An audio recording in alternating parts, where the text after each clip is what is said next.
Hello what's up guys. तो कैसे हैं आप लोग? होपफुली आप सभी लोग अच्छे ही होंगे। This is Mohammed Shoaib Ibrahim and basically I belongs to civil engineering background. So guys, जो मैं फिलहाल आप लोगों को सब्जेक्ट पढ़ा रहा हूँ वो पढ़ा रहा हूँ फ्लूइड मैकेनिक्स। तो जो आज हम टॉपिक स्टार्ट करने वाले हैं, बल्कि एक नई यूनिट स्टार्ट करने वाले हैं, उसका नाम है pressure and pressure measurement.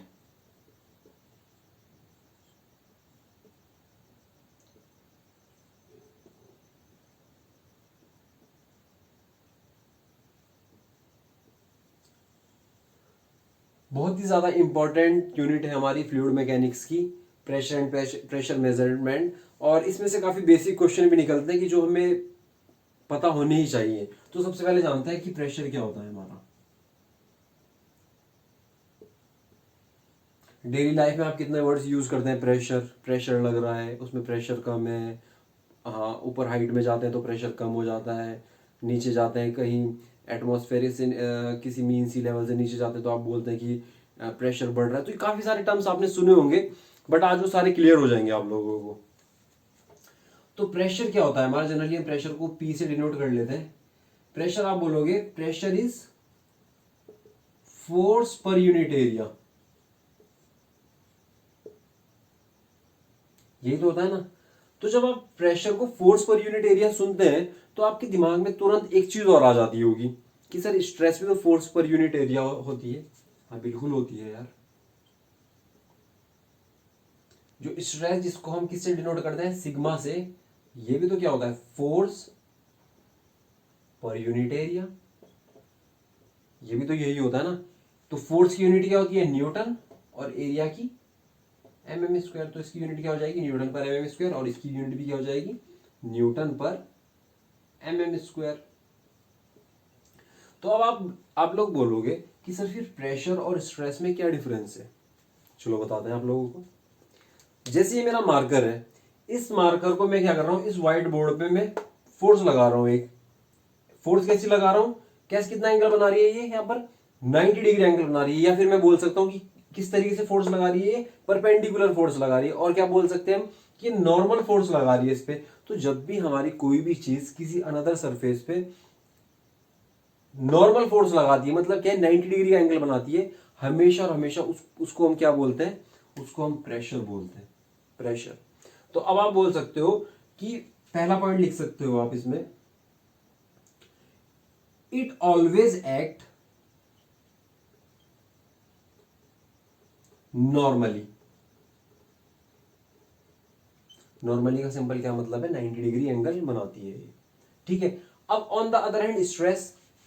Stress, चलो पहले एक पॉइंट और इसका डिस्कस कर लेते हैं, फिर उसके बाद दो पॉइंट स्ट्रेस के डिस्कस कर लेंगे। दूसरा पॉइंट क्या है कि अभी आपने देखा होगा कि जब मैं इस मार्कर से इस बोर्ड, व्हाइट बोर्ड के ऊपर फोर्स लगा रहा था, मैं फोर्स कैसे लगा रहा हूं? एक्सटर्नली लगा रहा हूं ना। मतलब बाहर से तो फोर्स लगा रहा हूं, ये ऐसा तो नहीं मैं कर रहा हूं कि अंदर से जो ये बोर्ड है, बोर्ड के अंदर से फोर्स लगा रहा हूं बाहर को। नहीं, मैं बाहर से ही अंदर को फोर्स लगा रहा हूं। तो इट मींस क्या है कि जो प्रेशर है हमेशा और हमेशा कैसा फोर्स लगाता है? External force. तो इट हैज एक्सटर्नल फोर्स।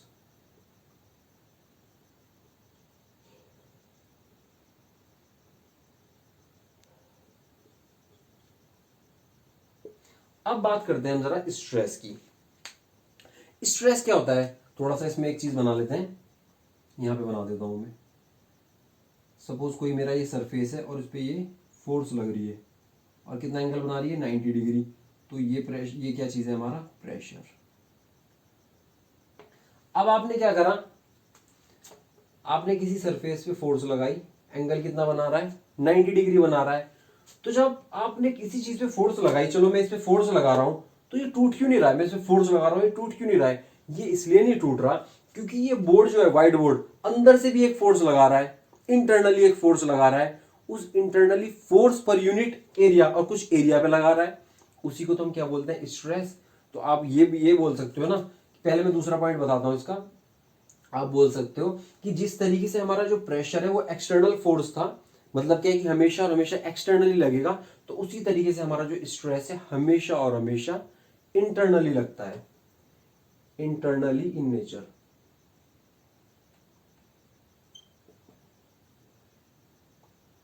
बोल सकते हैं ना आप ये चीज? डिफरेंस समझ में आ रहा है? देखो होता वो भी फोर्स पर यूनिट एरिया है, बट कैसा, normal as well as external. वो कैसा है, वो भी फोर्स पर यूनिट एरिया ही है स्ट्रेस, बट कैसा है, इंटरनली लगता है, कभी भी एक्सटर्नली नहीं लगता। अब बात कर लेते हैं जैसे नॉर्मली। अब आपने क्या करा, तो आप बोलोगे कि सर जब आपने नॉर्मली इस बोर्ड, व्हाइट बोर्ड पर फोर्स लगाया, मतलब प्रेशर लगाया, तो अंदर से जो स्ट्रेस जनरेट हुए, जो इसको क्या कर रहे हैं, इसको काउंटरैक्ट कर रहे हैं, जो इसको रोक रहे हैं, तो वो जो स्ट्रेसेस हैं, सपोज जब मैंने ये व्हाइट बोर्ड मान लीजिए, मैंने इसे फोर्स लगाया, तो अंदर से क्या कुछ स्ट्रेस जनरेट हो रहा है ना, तो ये क्या है, ये क्या है, हमारी ये स्ट्रेस है, तो ये जो इसका नेचर क्या हो जाएगा, नॉर्मली हो जाएगा, इसका भी नॉर्मल। और क्या होगा, आप कभी कभी क्या करते हो, सपोज चलिए ये ले लीजिए, आपने कोई सॉलिड ही ले लिया, सॉलिड पे आप कभी कभी पैरेलल फोर्स भी तो लगाते हो। जब आप किसी सॉलिड के ऊपर, जैसे सपोज ये हमारा डस्टर टाइप का है, इस पे मैं अगर मान लूं पैरेलल फोर्स लगा रहा हूं, तो पैरेलल फोर्स लगाने पे ये कुछ मूव नहीं कर रहा है, ये मोशन नहीं शो कर रहा है। इट मीन्स क्या है कि ये जो हमारा जो सॉलिड है, ये कुछ ना कुछ उसके अंदर इंटरनली स्ट्रेस जनरेट कर रहा है। जब वो इंटरनली स्ट्रेस जनरेट कर रहा है, तो इट मीन्स क्या है, जब ये हम पैरेलल लगा रहे हैं, ये पैरेलल लगा रहे हैं, तो स्ट्रेस भी जनरेट कैसे होंगे, पैरेलल ही तो होंगे ना। और उन स्ट्रेसेस को हम फिर क्या बोलते थे, शियर स्ट्रेस बोला करते थे ना, शियर स्ट्रेस। तो आप कह सकते हो कि जैसे ये था, it always acts normally, it always acts normally as well as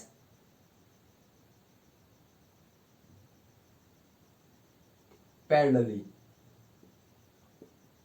parallelly normal भी लगेगा और पैरेलल भी लगेगा। ठीक है, तो ये इसमें थोड़ा बेसिक सा डिफरेंस है। अब बात कर लेते हैं इसकी यूनिट की, प्रेशर की यूनिट। सबसे पहले आपको मैं एक छोटा सा एक कंसेप्ट है, कंसेप्ट नहीं, एक छोटा सा पॉइंट ही है, उसको क्लियर करवा देता हूँ। उसमें हमेशा बच्चे हमारे बड़ा कंफ्यूज रहते हैं। वो बोलते हैं, मैंने काफी अपने स्टूडेंट से देखा है, वो लोग क्या बोलते हैं कि सर हम इसकी यूनिट न्यूटन पर एमएम स्क्वायर लें या न्यूटन पर मीटर स्क्वायर लें, तो बड़ा कंफ्यूजन रहता है कि सर इनमें से कौन सा स्टैंडर्ड है या दोनों स्टैंडर्ड है। तो पहले हम बात करेंगे न्यूटन पर एमएम स्क्वायर। न्यूटन पर एमएम स्क्वायर का मतलब क्या होता है कि एक एमएम स्क्वायर एरिया में कितना न्यूटन फोर्स कितना फोर्स लग रहा है, 1 Newton.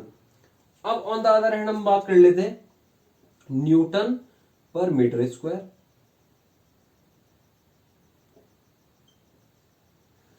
Newton per metre square का मतलब क्या होता है कि 1 मीटर स्क्वायर एरिया, मीटर बड़ा होता है या एमएम बड़ा होता है, मीटर बड़ा होता है ना फोर्स। 1 मीटर स्क्वायर एरिया में कितना फोर्स लग रहा है, मतलब 1 न्यूटन लग रहा है। अब आप ये देखिए कि इन दोनों में से न्यूटन पर एमएम स्क्वायर एक एक है हमारा न्यूटन पर मीटर स्क्वायर, इन दोनों में से बड़ा कौन सा हो सकता है। थोड़ा कॉमन सेंस लगाइए कि यहां पर तो 1 mm स्क्वायर है, मतलब एमएम तो छोटा होता है ना, और 1 मीटर में कितने एमएम होते हैं, 1 मीटर में 1000 mm होते हैं। तो 1 mm में कितना फोर्स लग रहा है, 1 न्यूटन 1 mm स्क्वायर में। On the other hand 1 metre, metre तो यार काफी बड़ा होता है ना, 1 मीटर स्क्वायर में भी 1 न्यूटन लग रहा है। तो आपको नहीं लगता कि ज्यादा बड़ा कौन सा होगा इसमें, ये वाली क्वांटिटी ज्यादा बड़ी होगी ना। तो आप कह सकते हो कि न्यूटन पर एमएम स्क्वायर बड़ी क्वांटिटी है as compare to Newton per metre square. अब ये जान लीजिए कि इसको एक नाम दे दिया गया है, एक इसको टेक्निकली जैसे बोल देते हैं ना कि इसका नाम ये हो गया, इसका नाम ये हो गया, तो ऐसे न्यूटन पर एमएम स्क्वायर को एक सिंगल वर्ड में बोल देते हैं मेगा पास्कल। और न्यूटन पर मीटर स्क्वायर को क्या बोलते हैं, पास्कल।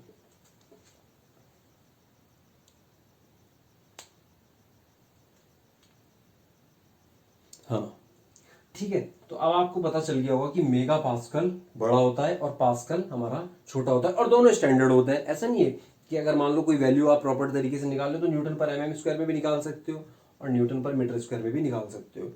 तो अब थोड़ा सा ये देख लेते हैं कि अगर हम 1 मेगा पास्कल में कितने पास्कल होते हैं, थोड़ा सा वो सॉल्व कर लेते हैं, फिर उसके बेस पे ना हमारी काफी सारी यूनिट्स निकल के आ जाएंगी। बिल्कुल जीरो लेवल से स्टार्ट करना है यार, थोड़ा कंसंट्रेट कीजिए, आपको समझ में इजीली आ जाएगा। अब ये बताइए, हाँ हमारा यहाँ पे तो न्यूटन है, यहाँ भी न्यूटन है, कोई प्रॉब्लम नहीं है, हम इसको कन्वर्ट कर रहे हैं। मतलब क्या है कि मेगा पास्कल को पास्कल में कन्वर्ट कर रहे हैं, ये तो कर रहे हैं ना। ठीक है, 1 मीटर में कितने mm होते हैं हमारे? आप बोलोगे सर 10⁻³ 1000 ही तो होता है ना। अब यहाँ भी स्क्वायर है, यहाँ भी स्क्वायर है, तो इसका भी क्या हो जाएगा? स्क्वायर हो जाएगा। तो ये क्या हो जाएगा? 3 to the 6 पावर मल्टीप्लाई हो जाती है।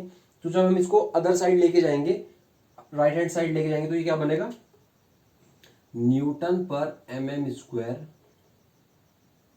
Is equals to newton upon metre square.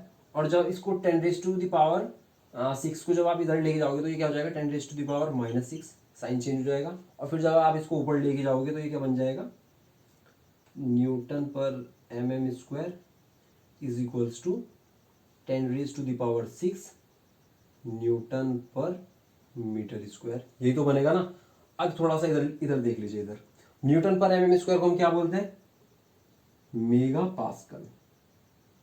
और न्यूटन पर मीटर स्क्वायर को हम क्या बोलते हैं? पास्कल। तो अब आप बोल सकते हो कि 1 मेगा पास्कल में कितने पास्कल होते हैं? 10⁻⁶ पास्कल। इंपॉर्टेंट पॉइंट है ये। यहीं से देखो पहली यूनिट निकल रही है आपको आपकी। तो आप बोल सकते हो कि सर एक तो जो प्रेशर की पहली यूनिट क्या होती है? पास्कल या फिर मेगा पास्कल। तो आप सिंपल बोल सकते हो कि पास्कल क्या होता है? Newton per metre square. और मेगा पास्कल क्या होता है? Newton per mm²। अगर आपसे कोई पूछे कि 1 मेगा पास्कल में कितने पास्कल या फिर 1 पास्कल में कितने मेगा पास्कल, तो आप बता सकते हो कि 1 मेगा पास्कल में 10⁻⁶ पास्कल। या फिर आपको बोलेगा अगर 1 पास्कल में कितने मेगा पास्कल, तो उसका साइन चेंज हो जाएगा 10⁻⁻⁶ पास्कल। ठीक है, अब दूसरी यूनिट की बात करते हैं। थोड़ा सा रफ कर दूं, इधर ही रफ कर दूं, फिर उसके बाद आगे बढ़ते हैं। ठीक है, अब आपको मेगा पास्कल और पास्कल में तो यार डिफरेंस अच्छे से पता चल ही गया होगा। अगर अब भी देखो, अब भी आप लोगों को कोई प्रॉब्लम होती है तो मैं अपनी मेल आईडी डालता हूं, उसमें मेल आप लोग कर देना या फिर कमेंट सेक्शन में कमेंट करके बताना, आपकी यार प्रॉब्लम सॉल्व करेंगे। ठीक है, दूसरी यूनिट क्या होती है हमारी? एटीएम। एटीएम जिस तरीके से हमारी, अगर आपको प्रेशर की, जैसे देखो मीटर की एरिया, आप एरिया जब आपसे बोलते हैं कि हम एरिया को मेजर कर रहे हैं, तो एरिया की जनरली क्या यूनिट लेते हैं? मीटर स्क्वायर लेते हैं, किलोमीटर स्क्वायर ले लेते हैं, या फिर mm² ले लेते हैं, सेंटीमीटर स्क्वायर। ये सारी किसकी यूनिट्स है? हमारी एरिया की तो है। इसी तरीके से जब हम वॉल्यूम की बात करते हैं तो मीटर क्यूब आ जाता है हमारा। और अगर मैं डेंसिटी की बात करूं, डेंसिटी क्या यूनिट होती है हमारी? किलोग्राम पर मीटर क्यूब। या फिर मैं किसकी बात करूं? मास की बात करूं, मास जो होता है, मास की क्या यूनिट होती है हमारी? किलोग्राम। फोर्स की यूनिट क्या होती है? न्यूटन या फिर किलो न्यूटन। इसी तरीके से हमारी जो प्रेशर होती है, प्रेशर की क्या यूनिट होती है? या तो पास्कल होगी, या मेगा पास्कल, या फिर एटीएम। अब क्वेश्चन ये आता है कि एक एटीएम में देखो लास्ट एट द एंड आपको क्या स्टैंडर्ड क्या होता है? जनरली पास्कल और मेगा पास्कल ही होता है। तो एट द एंड आपको किस में कन्वर्ट करना होता है सब चीजों को? पास्कल में। तो क्वेश्चन ये आता है कि एक एटीएम में, 1 एटीएम में कितने पास्कल होते हैं? वो होते हैं हमारे 101,325 पास्कल। इंपॉर्टेंट पॉइंट है एकदम। इसी तरीके से एटीएम के बाद एक और इसकी यूनिट होती है, वो क्या होती है हमारी? बार। बार होती है। अगेन फिर क्वेश्चन यही आता है कि एक बार में, in 1 bar how many there are how many pascal. तो ये हो गया 1 bar is equals to 10⁵ pascal. देखिए ये भी बहुत ज्यादा इंपॉर्टेंट है। अब लोगों को लग रहा होगा कि सर पता नहीं क्या पढ़ा रहे हैं यार, ये बहुत ज्यादा इंपॉर्टेंट है। अगर आपको बिल्कुल अपना बेस अच्छा बनाना है ना यार, तो ये सब फ्लूइड मैकेनिक्स में, क्या है यार, ये तो बिल्कुल कॉमन चीज़ है। ठीक है, अब आपको यार ये पास्कल मेगा पास्कल में अगर कंफ्यूज होते रह जाओगे तो यार आगे कैसे बढ़ोगे? बिल्कुल जीरो लेवल से इसलिए समझा रहा हूँ कि जो भी इस वीडियो को देख रहा होगा तो एकदम कंसेप्ट एकदम क्लियर हो जाए। ये बिल्कुल नहीं है कि यार मैं जैसे पढ़ा रहा हूँ कि सब इसे इंटेलिजेंट ही पढ़ सकते हैं। नहीं यार, कि जिस बच्चों को कुछ नहीं आता ना, जैसे ऐसा लग रहा होगा कि यार मेरे बस का नहीं है, वो भी अगर सुनेगा ना, मैं गारंटेड बोल रहा हूँ कि यार कुछ भी नहीं होता है। थोड़ा एक बार ध्यान लगाइए, कंसंट्रेट कीजिए, इजीली समझ लोगे यार, कुछ नहीं होता है इसमें। अपने ऊपर भरोसा रखिए, अपने ऊपर भरोसा रखिए। और किसके ऊपर भरोसा रखना है? जिसने बनाया है, ऊपर वाले के ऊपर। अपने ऊपर और ऊपर वाले के ऊपर भरोसा रखोगे ना यार, नैया क्लियर है तुम्हारी एकदम। ठीक है, तो अब क्या, एक और क्या यूनिट होती है इसकी? हाँ, इनफ है। अब हम बात किसकी करते हैं? अब हम बात करते हैं, इसको मैं रफ कर देता हूं, इसको आपने क्या कर लेना है? नोट कर लेना है। अदरवाइज स्क्रीनशॉट लेके आराम से नोट कर लेना। अब मैं आपको बताऊंगा, बहुत ही ज्यादा इंपॉर्टेंट है, टाइप्स ऑफ प्रेशर। प्रेशर कौन कौन से टाइप के होते हैं। देखो मजा आने वाला है अब आप लोगों को। आप लोग बोलोगे कि हाँ यार सर वाकई में दमदार चीज थी ये, हमें पता होनी चाहिए। यार आप लोगों को बताया होगा ऐसे किसी ने, मैं ये नहीं बोल रहा कि यार मैं ही बता रहा हूँ, हमने भी कहीं से पढ़ा ही होगा। बट ये है कि कर लीजिए गेम, जहां से नॉलेज मिल रही है ले लो।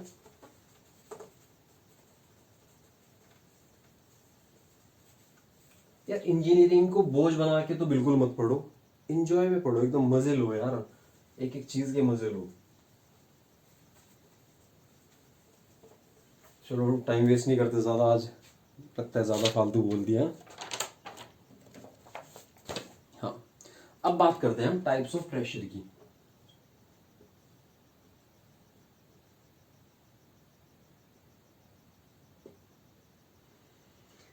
टाइप्स ऑफ प्रेशर में सबसे पहला प्रेशर होता है हमारा एटमॉस्फेरिक प्रेशर।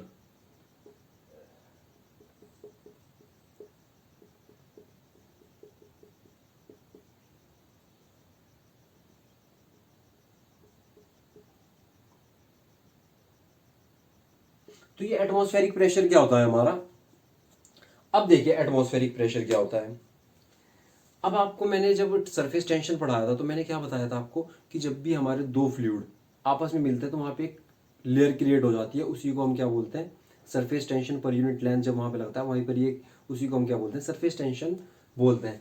तो अब मैं आपको बता रहा हूं कि अब आप एक चीज बताइए, अभी हम यहाँ पे खड़े हुए हैं इस एटमॉस्फेयर में, इस एटमॉस्फेयर में आप भी हैं, सभी लोग हैं, तो वो क्या कर रहे हैं, यहाँ पर एयर मॉल, यहाँ पर काफी number of air content present है, ऑक्सीजन प्रेजेंट है, उसी को फिर हम क्या सांस ले रहे हैं, सांस छोड़ रहे हैं, तभी तो हम जिंदा है ना।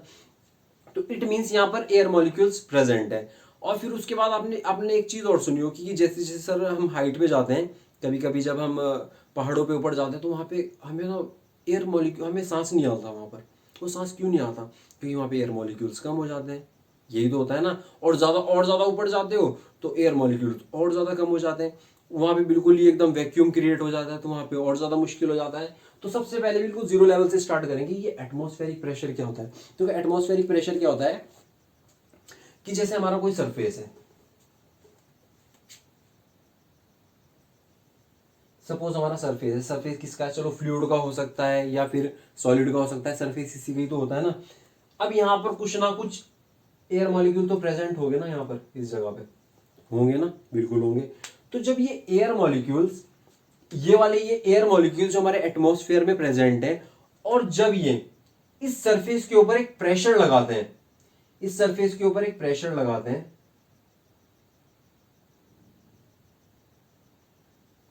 उसी को तो हम क्या बोलते हैं, एटमॉस्फेरिक प्रेशर।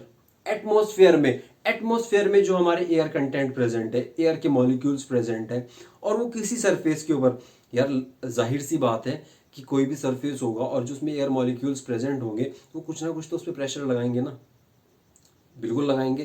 तो जब भी वो उस सरफेस पे प्रेशर लगाते हैं, उसी को तो हम क्या बोलते हैं, एटमॉस्फेरिक प्रेशर, जिसको हम जनरली डिनोट किससे कर लेते हैं, पी, और सफिक्स में लिख लेते हैं हम ATM, पी एटमॉस्फेरिक, ठीक है।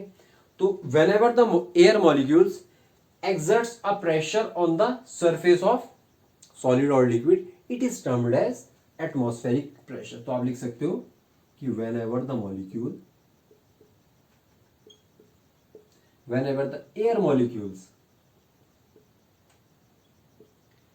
exerts a pressure on the surface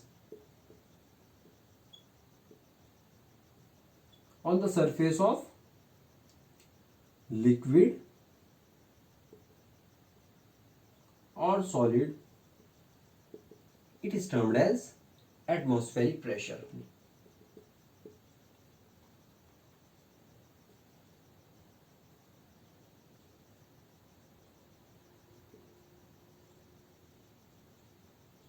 यही तो होता है हमारा। तो अब आप लोगों को समझ में आ गया होगा कि एटमॉस्फेरिक प्रेशर क्या होता है।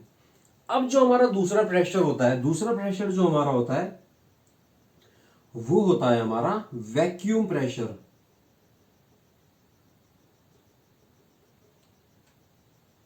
तो आप बोलोगे सर ये क्या बता रहे हो आप, वैक्यूम प्रेशर। हाँ यार, ये वैक्यूम प्रेशर भी होता है यार। अब आप देखिए, सबसे पहले मैं थोड़ा सा एक छोटी सा कंसेप्ट आपका क्लियर करवाता हूँ कि जो वैक्यूम होता है, आप लोग बोलते हैं ना कि वैक्यूम क्लीनर ले आइए सफाई का। आजकल लोग थोड़ा सा ज्यादा मॉडर्न हो गए, सभी लोग हो गए, हम भी हो गए हल्का फुल्का तो यार। तो सभी लोग क्या करते हैं कि वैक्यूम क्लीनर ले आते हैं और फटाफट उन्हें ओनो कोनों में लगाते हैं, और जितना भी वहां पे पार्टिकल, डस्ट पार्टिकल होते हैं, वो उसको अपने अंदर निकाल लेता है कि आपको फिर झाड़ू वाड़ू लगाने की जरूरत नहीं पड़ती। यही तो काम होता है ना वैक्यूम क्लीनर का, कि सफाई का ही का तो काम होता है। तो वैक्यूम का मतलब क्या होता है? वैक्यूम का मतलब होता है आपका, पहले वैक्यूम का मतलब बताता हूं आपको, समझ में आ जाएगा आपको। Deficiency of air molecules. इसका मतलब क्या है डेफिशिएंसी ऑफ एयर मॉलिक्यूल्स का? कि एयर मॉलिक्यूल्स की कमी होना। वैक्यूम का मतलब क्या होता है कि जब एकदम परफेक्ट वैक्यूम क्रिएट हो जाता है, कि हम बोलते हैं कि वैक्यूम क्रिएट हो गया उसके अंदर, मतलब क्या है कि जितने भी हर जगह यार देखो, हर जगह एयर एयर कंटेंट प्रेजेंट होता है ना, कि वहां से सारे के सारे एयर मॉलिक्यूल्स, एयर कंटेंट बाहर निकल गए, वहां अब कुछ नहीं है। जब वहां कुछ नहीं होगा तो वहां पे जो डस्ट पार्टिकल है वो एकदम से अट्रैक्ट होने की कोशिश करेंगे, तभी तो वहां पे एकदम डस्ट चला जाता है। तो हम जब एयर जो वैक्यूम क्लीनर होता है, उसका क्या काम होता है? उसका काम यही तो होता है कि उसके अंदर एकदम जितने भी एयर कंटेंट प्रेजेंट है उसको उसको बाहर निकाल देता है। वो जब वो उसको बाहर निकालेगा तो जो हमारे डस्ट पार्टिकल्स हैं वो उसके अंदर उस खाली जगह को भरने की कोशिश करते हैं। जब उस खाली जगह को भरने की कोशिश करते हैं तो आपकी सफाई हो जाती है। यार वैक्यूम का मतलब यही तो होता है ना, डेफिशिएंसी ऑफ एयर मॉलिक्यूल्स, या फिर मॉलिक्यूल्स का कमी होना, मतलब मॉलिक्यूल्स एकदम खत्म हो जाना। वैक्यूम, अगर आपसे कोई बोले कि परफेक्ट वैक्यूम क्रिएट कर रहे हैं हम यहाँ पर, मतलब यह है कि जितना भी एयर कंटेंट प्रेजेंट है यहाँ पर उसको सबको बाहर निकाल रहे हैं, ये होता है इसका मतलब। तो अब बात करते हैं वैक्यूम प्रेशर। अब आप लोगों ने देखा होगा, आप लोगों ने भी बचपन से सुनते आ रहे होंगे आप लोग, कि जिस तरीके से हम हाइट में जाते हैं ना ऊपर को, ये तो हमारा सरफेस हो गया, जमीन का ले लीजिए, लिक्विड का ले लीजिए, रिवर का ले लीजिए, कहीं का भी ले लीजिए, ये तो सरफेस हो गया। अब इस सरफेस से आप सपोज ऊपर जाने लगे, हाइट में जाने लगे, पहाड़ पे जैसे हम पर्वतीय इलाके में ऊपर जाते हैं ना, तो हम वहाँ बोलते हैं कि वहाँ पे थोड़ा सांस लेने में प्रॉब्लम होती है हमें। जैसे हमारे बुजुर्ग होते हैं, वो लोग क्या करते हैं, फिर उधर से माइग्रेट हो जाते हैं, पलायन कर लेते हैं, वो नीचे नीचे प्लेन एरियाज में आ जाते हैं। क्यों आ जाते हैं? कि उन लोगों को थोड़ा सांस लेने में वहाँ प्रॉब्लम हो जाती है। क्यों होती है वहाँ प्रॉब्लम? वहाँ इसलिए प्रॉब्लम होती है कि जब भी आप इस एटमॉस्फेरिक प्रेशर से, ये प्रेशर कौन सा हो गया हमारा, PATM हो गया, जब भी आप इस एटमॉस्फेरिक प्रेशर से ऊपर को जाना स्टार्ट कर देते हो, ऐसे ऊपर को जाना स्टार्ट कर देते हो, तो वहां पे क्या होता है, एयर मॉलिक्यूल्स की कमी होना कम होना स्टार्ट हो जाते हैं। एयर मॉलिक्यूल्स जैसे जैसे ऊपर जाओगे ना, एयर मॉलिक्यूल्स कम होना स्टार्ट हो जाएंगे, और ऊपर जाओगे और कम, और ऊपर जाओगे और कम, और एक कंडीशन ऐसी आती है ना कि वहां एकदम परफेक्ट वैक्यूम बन जाता है, कि मतलब वहां पे एयर मॉलिक्यूल्स होते ही नहीं यार। जब वहां पे एयर मॉलिक्यूल्स होने की नहीं, तो वहां पे वैक्यूम क्रिएट हो जाएगा। ये वैक्यूम जो मैं आपको बता रहा हूँ, air molecule, deficiency of air molecule, जब वहां पर वैक्यूम क्रिएट हो जाएगा तो वहां पर तो सांस लेना बहुत मुश्किल है यार। तो तभी तो हम बोलते हैं ना कि यार ज्यादा हाइट पे जाते हैं ना, तो जैसे कोई कोई माउंट एवरेस्ट पे ऊपर, आप लोगों ने सुना होगा, जो माउंट एवरेस्ट पे ऊपर क्लाइंब करते हैं, तो वहां पे वो बोलते हैं कि वहां पे ऊपर जाके हमें सांस लेने में बड़ा मुश्किल हो रहा था। क्यों हो रहा था? क्योंकि वहां पे वैक्यूम प्रेशर लगता है, एयर मॉलिक्यूल्स की कमी आ जाती है। तो अब आप बोलोगे कि जैसे जैसे हम हाइट पे जाते हैं, जैसे जैसे हम इस एटमॉस्फेरिक प्रेशर से ऊपर को जाते हैं, तो हमें क्या मिलता है? Vacuum pressure. Vacuum pressure. तो आप इसकी लिख सकते हैं वैक्यूम प्रेशर की डेफिनेशन, कि whenever we go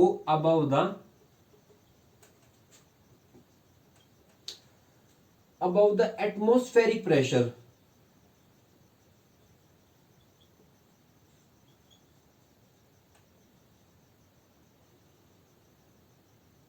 the quantity of air molecules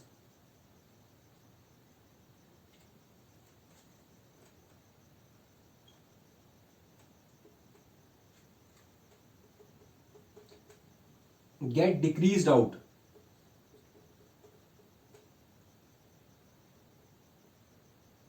जैसे जैसे आप ऊपर जाते हैं ना, इस एटमॉस्फेरिक प्रेशर से ऊपर को जाना स्टार्ट कर देते हैं, तो एयर मॉलिक्यूल्स में कमी आना स्टार्ट हो जाती है। तो जब कमी आना स्टार्ट हो जाती है, तो इसका मतलब क्या है कि वहां पे आपको सांस लेने में मुश्किल होना स्टार्ट हो जाएगा। तो वहां पे क्या है कि क्या कौन सा प्रेशर लगता है, जब वो प्रेशर लगता है यहां पर तो कौन सा लगेगा, एटमॉस्फेरिक प्रेशर किसी भी सरफेस पे, और जैसे जैसे ऊपर जाओगे तो कौन सा प्रेशर लगेगा, वैक्यूम प्रेशर।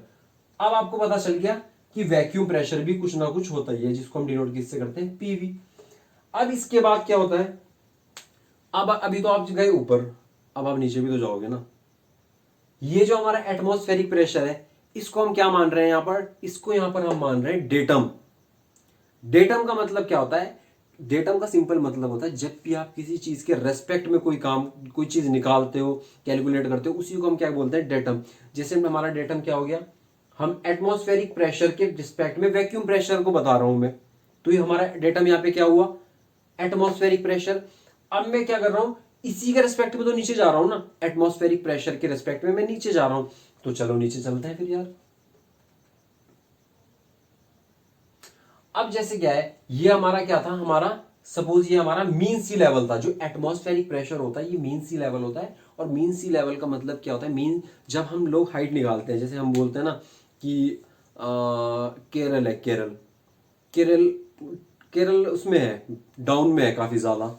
हम कैसे बोल देते हैं डाउन में, हम बोल देते हैं कि हमारा जो मसूरी है, मसूरी वो हाइट में है, या फिर हम कोई और एरिया नैनीताल बोल देते हैं वो हाइट में है। हम कैसे बोल देते हैं हाइट में यार, तो हम ऐसे बोल देते हैं कि हम कोई ना किसी के रेस्पेक्ट में ले रहे हैं उसको। मैं अगर केरला को डाउन बता रहा हूं, क्यों बता रहा हूं मैं डाउन इसलिए बता रहा हूं क्योंकि हमारे पास एक मीन सी लेवल है। मीन सी लेवल को हम डेटम मान के, ये हमारा मीन सी लेवल है जो कहां पर है, मुंबई में है। पहले तो शायद ये कहीं पता नहीं कराची में था या पता नहीं कहां पे था, कहीं पाकिस्तान वाले एरिया में ही था ये। उससे पहले, इंडिपेंडेंस से पहले, आज़ादी से पहले, आज़ादी के बाद फिर हमारा ये मीन सी लेवल हमने कौन सा माना हुआ है, ये आपका मुंबई में होता है। तो जब हम केरला को मैं डाउन बता रहा हूं तो किसके रिस्पेक्ट में बता रहा हूँ, मीन सी लेवल के रिस्पेक्ट में बता रहा हूँ, या फिर मैं मसूरी को हाइट में बता रहा हूँ कि ये 3,000 फीट ऊपर है या नीचे, मतलब कुछ भी यार सपोज ले लीजिए एकदम। आप ये मत बोलना कि सर इतना ही होता है, कि मुझे नहीं पता यार कितना होगा, जाके पूछना सर्वे वालों से। तो वो कितना है, वो 3,000 ऊपर है, तो किसके रेस्पेक्ट में निकालते हैं, वो इस मीन सी लेवल के रेस्पेक्ट में निकालते हैं, हमेशा याद रखना, ठीक है। हाँ, तो मैं क्या बता रहा था आप लोगों को, अब क्या है, अब हमने क्या करा, इस एटमॉस्फेरिक प्रेशर से नीचे जाना स्टार्ट किया। जब हम इस एटमॉस्फेरिक प्रेशर से नीचे जाना स्टार्ट किया, और क्योंकि यहां पर क्या प्रेजेंट है, लिक्विड प्रेजेंट है, मतलब क्या है, वाटर प्रेजेंट है। अब वाटर भी तो एक प्रेशर लगाता है ना, वाटर भी तो एक प्रेशर लगाता है, वाटर भी प्रेशर लगा रहा है अपना। और कौन कौन और क्या चीज प्रेशर लगा रही है, एयर मॉलिक्यूल्स भी प्रेशर लगाते हैं। आप एक बात बताइए, जो हमारा वाटर होता है, वाटर, वाटर हमारा प्योर क्यों रहता है, जो हम आप वाटर पी लेते हो, कैसे पी लेते हो, क्योंकि वो फ्रेश होता है, आप इसलिए पी लेते हो ना उसको। उस क्यों पी लेते हो, वो फ्रेश कैसे रहता है, वो फ्रेश इस तरीके से रहता है क्योंकि उसके अंदर एक डिजोल्व ऑक्सीजन प्रेजेंट होती है, ऑक्सीजन उसके अंदर प्रेजेंट होती है, जो उसके अंदर बैक्टीरिया या ऑर्गेनिक मैटर को जन्म उनका नहीं लेने देती वो। तो इसका मतलब ये है कि उसके अंदर एयर मॉलिक्यूल्स तो है। जब उसके अंदर एयर मॉलिक्यूल्स है तो एयर मॉलिक्यूल्स भी यहां पे कुछ ना कुछ प्रेशर लगाएंगे, और वाटर भी कुछ ना कुछ प्रेशर लगाएंगे। तो आपको नहीं लगता कि जब भी हम एटमॉस्फेरिक प्रेशर से नीचे जाते हैं ना, तो हमारा प्रेशर बढ़ जाता है। और उस बढ़े हुए प्रेशर को मतलब क्या है कि एयर मॉलिक्यूल्स बढ़ जाते हैं। एयर कंटेंट जब बढ़ जाएगा तो जाहिर सी बात है, जहां पे एयर एयर कंटेंट ज्यादा होंगे तो प्रेशर ज्यादा लगेगा।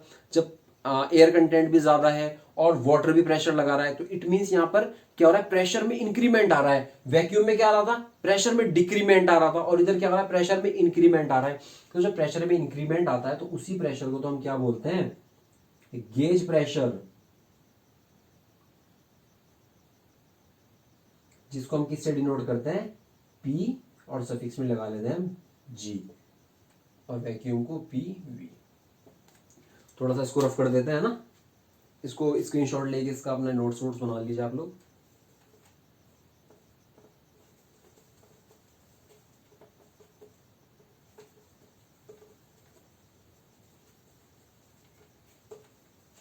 यार समझ में तो आ ही रहा होगा ना, कमेंट करके बताना यार समझ में आ रहा है या नहीं आ रहा।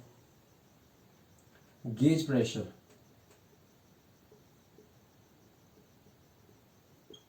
तो आप बोल सकते हो कि when we go below the atmospheric pressure,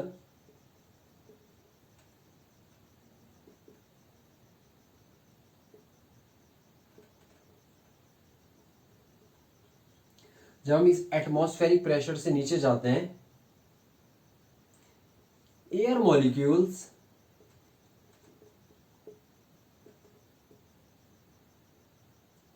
gets increased out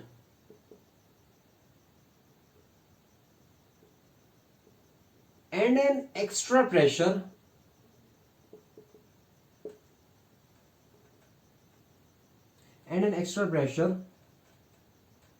of water also exert. Air molecules बढ़ रहे हैं और वाटर प्रेशर भी लग रहा है वहां पर, तो इट मींस क्या हो रहा है यहां पर, pressure, therefore pressure gets increased out.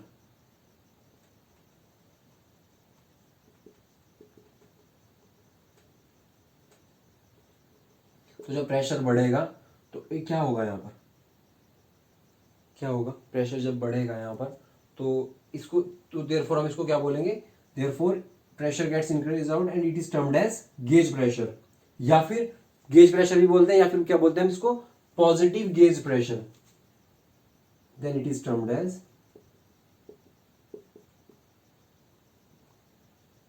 Positive gauge pressure.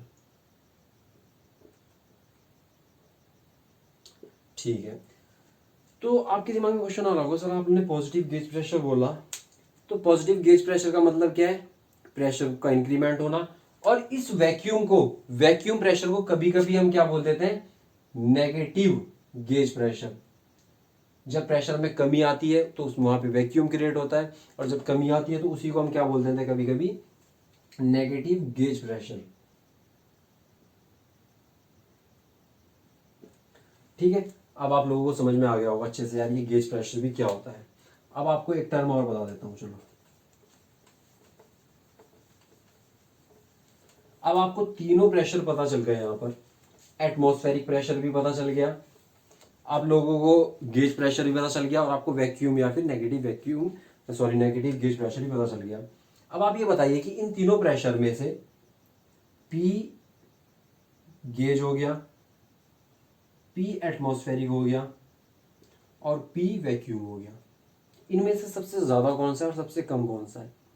अब आप सब सिंपल सा बोलोगे कि सर जब हम नीचे जाते हैं एटमॉस्फेरिक प्रेशर से तो प्रेशर बढ़ जाता है, किससे, एटमॉस्फेरिक प्रेशर से भी ज्यादा हो जाता है, तो इट मींस ये सबसे ज्यादा वाला प्रेशर कौन सा होगा, गेज प्रेशर होगा।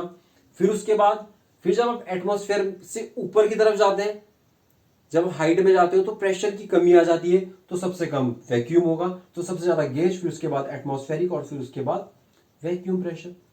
समझ में आ गया होगा ये वाली भी कंडीशन। अब उसके बाद एक चीज और बता देता हूं मैं आपको, एक छोटा सा पॉइंट है, क्लियर हो जाएगा। एक होता है हमारा एब्सोल्यूट प्रेशर, एब्सोल्यूट,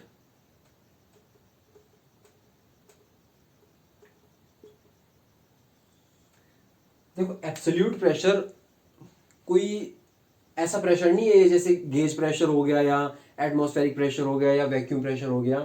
तो अब आपको थोड़ा सा एक चीज बताता हूं कि जब आप एटमॉस्फेरिक प्रेशर से ऊपर को जा रहे हैं, जब आप इससे ऊपर जा रहे हैं, ये देखो ऊपर जा रहे हैं तो क्या हो रहा है, वैक्यूम क्रिएट हो रहा है, तो एक मतलब क्या है, प्रेशर में एयर मॉलिक्यूल्स में कमी आ रही है। एयर मॉलिक्यूल्स में कमी आते आते एक टाइम ऐसा होगा कि जब एकदम परफेक्ट वैक्यूम क्रिएट हो जाएगा जहां पे एयर मॉलिक्यूल्स प्रेजेंट ही नहीं होने के, सपोज वो यहां पर है, इस ये है वो परफेक्ट वैक्यूम क्रिएट हो गया यहां पर, परफेक्ट वैक्यूम।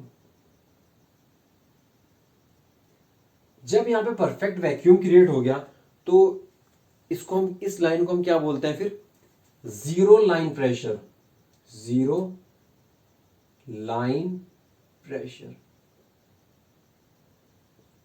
मतलब क्या है कि यहां पर एकदम एयर मॉलिक्यूल्स है नहीं, बिल्कुल जीरो है। जीरो लाइन प्रेशर मतलब क्या है, जीरो प्रेशर है।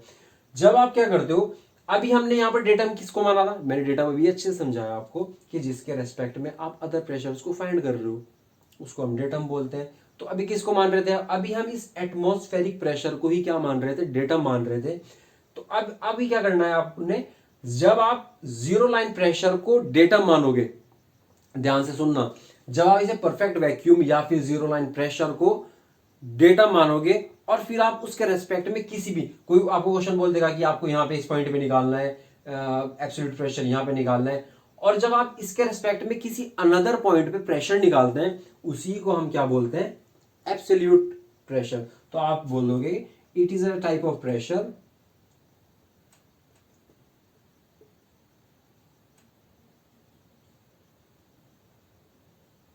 which is obtained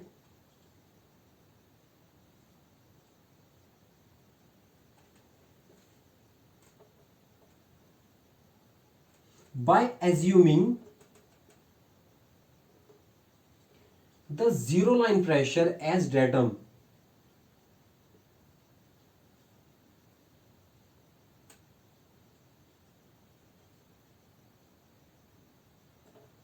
इस जीरो लाइन प्रेशर को या इस परफेक्ट वैक्यूम को जब आप क्या मान लेते हो, डेटम मान लेते हो, और इसके रेस्पेक्ट में सपोज आपको एक ग्राफ दे दिया और आपको बोलता है कि सपोज ये पॉइंट ए है, यहाँ पर, यहाँ बी है, यहाँ सी है। सपोज वो बोलता है कि आपने ना सी पे प्रेशर निकालना है, और प्रेशर कौन सा निकालना है, आपने प्रेशर निकालना है एब्सोल्यूट। तो जब आप एब्सोल्यूट प्रेशर निकालोगे, सी पे निकालो या बी पे निकालो या ए पे निकालो, तो उस केस में आपने क्या क्या एज्यूम करना है कि ये जो परफेक्ट वैक्यूम जहां बन रहा है उसको डेटा मानना है, पर एटमॉस्फेरिक प्रेशर को नहीं मानना। तो अगर मान लो आप सी पे निकाल रहे हो, तो सी पे क्या हो जाएगा, सी को यहां से यहां तक आप लाइन खींचोगे और इसी को हम क्या बोलोगे, पी एब्सोल्यूट बोल लोगे। या फिर क्या कर सकते हैं आप, अगर वो ए पे बोले तो ए का एब्सोल्यूट कहां से कहां तक हो जाएगा, यहां से यहां तक हो जाएगा, सिंपल है। या फिर वो बी पे बोले, बी पे कहां से हो जाएगा, इसको मान के डेटम नीचे लाइन खींच देंगे आप, तो पी एब्सोल्यूट हो जाएगा। तो समझ में आ गया होगा अच्छे से कि एब्सोल्यूट प्रेशर क्या होता है हमारा, जीरो लाइन प्रेशर कौन सी लाइन होती है जहां पर पूरा परफेक्ट वैक्यूम क्रिएट हो जाता है। तो होप करता हूं कि यार आप सभी लोगों को समझ में आ गया होगा। देखते हैं नेक्स्ट वीडियो में क्या स्टार्ट करते हैं हम आपका, देखते हैं प्रेशर मेजरमेंट डिवाइस वगैरह स्टार्ट करेंगे। आप लोगों को अच्छे समझ में आ जाएगा कि प्रेशर मेजरमेंट डिवाइस क्या होता है, कैसे काम करता है, बहुत इजीली तरीके से समझ में आ जाएगा। तो यार अगर आप लोगों को वीडियो सही लगी होगी, समझ में आ रहा होगा, थोड़ा बहुत गेन हो रहा होगा, तो अगर आप चाहते होंगे कि मैं और वीडियोज ऐसी बनाऊँ, तो फिर यार लाइक सब्सक्राइब एंड शेयर कीजिए इसको ज़्यादा से ज़्यादा, और कमेंट सेक्शन में कमेंट करके ज़रूर बताइए। फिर यार उसके बाद एक कॉन्फिडेंस आता है यार उस हिसाब से ना। और अगर किसी को कोई प्रॉब्लम होगी तो मेल आईडी डालता हूँ, फिर मुझे मेल कर देना, आपको कोई भी प्रॉब्लम होगी मैं आपकी प्रॉब्लम लेता हूँ, ठीक है। ओके, थैंक यू, आप लोग सभी लोग खुश रहिए यार।